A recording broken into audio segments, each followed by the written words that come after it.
नमस्कार, मी अमोल वायकुळे. मला एक मायग्रेनचा आणि डोकंदुखीचा प्लस चक्कर, ॲसिडिटी असे बरेच त्रास होते.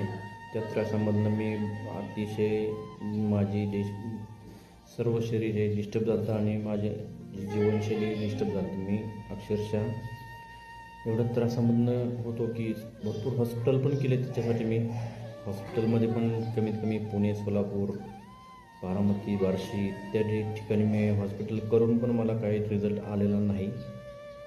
पण ज्यावेळेस मी एक डायमंड कम्युनिटी मला एक समजली की त्याच्यामध्ये मी जेव्हा जॉईन झालो त्याच्यानंतर मला जे मार्गदर्शन मिळालं आणि त्यांचं एकदम खूप असं गायडन्स मिळालं, त्याच्यामुळे मी माझे सर्व आजार 3 महिन्यामध्ये सर्व आजार कमी होऊन एकदम, आणि त्याच्यामध्ये माझं प्लस पॉईंट माझं एक 13 ते 14 किलो वजन पण कमी झालं.